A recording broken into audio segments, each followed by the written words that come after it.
हमारा गठबंधन मजबूती से आगे बढ़ रहा है। दूसरी तरफ विपक्ष में जिस तरीके से वर्चस्व की लड़ाई देखने को मिल रही है, जिस तरीके से महत्वाकांक्षाओं के लिए दो घटक दल आपस में एक दूसरे के सामने ही दिख रहे हैं, ना वो लोग गठबंधन का स्वरूप तय कर पा रहे हैं। राजद कांग्रेस में जिस तरीके से दरारें देखने को मिल रही हैं, ये दर्शाता है कि एक तरफ बिखरा हुआ विपक्ष और दूसरी तरफ मजबूत एनडीए। मुख्यमंत्री जी का नाम, उनका चेहरा, एनडीए का चेहरा बिहार में कौन होगा, ये हम लोग के लिए चर्चा का विषय रहा ही नहीं है। समय समय पर गठबंधन ने इन बातों को स्पष्ट तौर से सामने रखा है।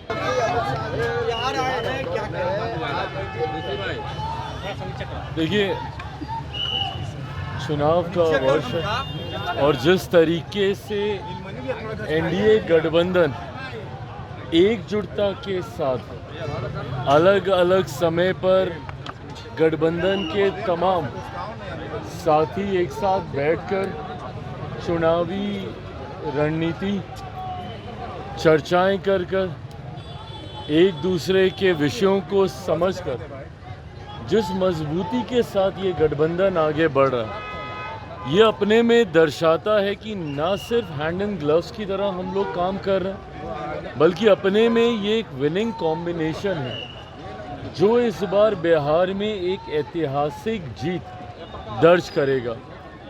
कुछ समय पहले दिल्ली में भी एनडीए के तमाम नेताओं की मुलाकात, बातचीत हुई।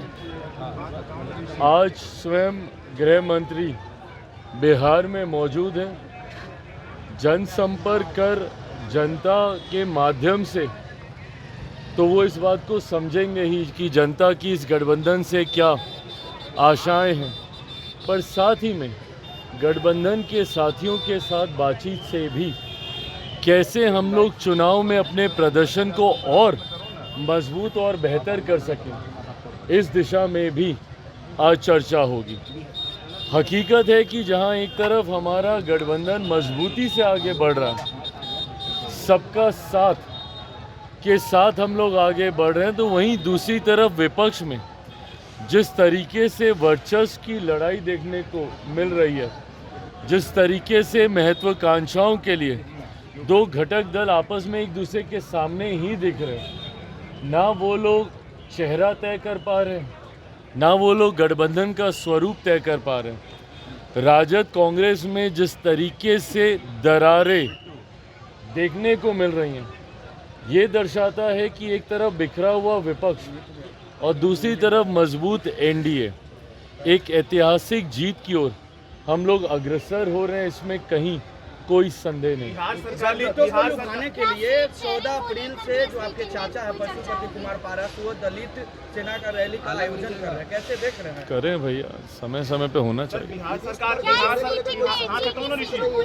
सरकार अदालत गई है, चारा घोटाला में जो 950 करोड़ घपला हुआ था, उसको वसूलने के लिए जो नेता लोग इसमें शामिल थे उनकी प्रॉपर्टीज बेची जाएगी। सर कैसे देखते हैं इसको? सर देखिए, होना चाहिए। जिस तरीके से कुछ लोग अपनी जेब भरने के लिए जनता के पैसे को लूटने का काम करते हैं, ऐसे में ज़रूरी है कि उस लूटे हुए पैसे से जो संपत्ति उन लोगों ने अर्जित की है, उसके माध्यम से जितनी रिकवरी हो सके, जितना धन जो कि सरकार का है, जो कि जनता का है, जो कि जनता के लिए इस्तेमाल किया जाना चाहिए, उसकी रिकवरी जितनी संभव हो की जानी चाहिए। बिल को लेकर के पार्टी का क्या फैसला भी आ गया, याचिकाओं को खारिज कर दिया है हाईकोर्ट ने, अब क्या? देखिए, अंतोगत्वा किस तरीके से छात्रों को न्याय मिले, ये प्रयास हम लोगों का था। न्यायालय में ये विषय गया, अंतोगत्वा न्यायालय के फैसले का हम सब सम्मान करते हैं। एनडीए की बैठक में क्या नीतीश कुमार को जो संशय की स्थिति बना रहे हैं विपक्ष, क्या उनके चेहरे में मोहर लग जाएगी? देखिए, ये विपक्ष के लिए ये मुद्दा है, हम लोग के लिए कभी मुद्दा नहीं रहा। मुख्यमंत्री जी का नाम, उनका चेहरा, एनडीए का चेहरा बिहार में कौन होगा, ये हम लोग के लिए चर्चा का विषय रहा ही नहीं है। समय समय पर गठबंधन ने इन बातों को स्पष्ट तौर से सामने रखा है।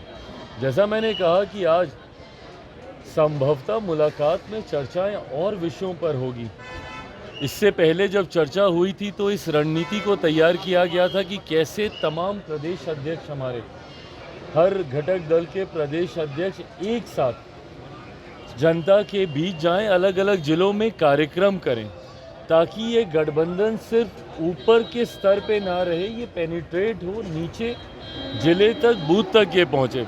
और मुझे खुशी है कि इसके जो परिणाम हम लोग को देखने को मिल रहे हैं, जिस तरीके से हर जिले में ये कार्यक्रम आयोजित हुआ, पांचों दल के प्रदेश अध्यक्ष का एक साथ मूवमेंट रहा पूरे प्रदेश भर में, इससे ना सिर्फ हमारा गठबंधन मजबूत हुआ बल्कि बूथ स्तर तक के हमारे जो कार्यकर्ता हैं उनमें ये एकजुटता का संदेश गया, जिसका यकीनन लाभ हम लोगों को विधानसभा के चुनाव में मिलेगा। इसी प्रकार और क्या रणनीतियां हम लोग तैयार कर सकते हैं चुनाव से पहले। इन लगता है सीट शेयरिंग को लेकर, चिराग जी सीट शेयरिंग को लेकर कहीं न कहीं विपक्ष आप पर हमला कर रहा है कि अंदर खाने सब कुछ ठीक नहीं है। ये हमला अगर आपको याद हो तो लोकसभा में भी किया गया था। सामने देखिए सर, कितने एमिकेबली सीट शेयरिंग लोकसभा में हो गई थी। ये वो हमला है जो कि समय समय पर किया जाता है, पर जब ये लोग हमला हम पे करते हैं, लोग भूल जाते हैं कि सीट शेयरिंग में मामला अगर कहीं जाकर फंसता है तो वो महागठबंधन में ही फंसता है। महागठबंधन की प्रेस कॉन्फ्रेंस से ही इनके घटक दल को पीठ में खंजर भोंका गया, कह के उठ के जाना पड़ता है। तो सीट शेयरिंग सहज कभी महागठबंधन के लिए नहीं रहा। अभी तो 60 सीटें कितनी बार दी थी कांग्रेस को पिछली बार, 60-70 सीटें जो भी दी थी, 70 सीटें। तो अभी तो वर्चस्व की लड़ाई वहाँ पे भी होगी, जहाँ एक तरफ कांग्रेस कतई नहीं चाहेगी कि 70 से कम सीटें हम लोग को मिले, और नहीं मिलनी भी चाहिए।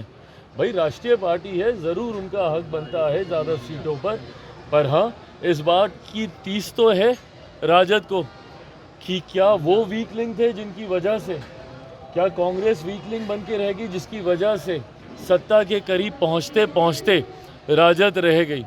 तो ऐसे में क्या फिर से 70 सीटें इनको देनी चाहिए? तो सीट शेयरिंग मुश्किल महागठबंधन के लिए होने वाला है।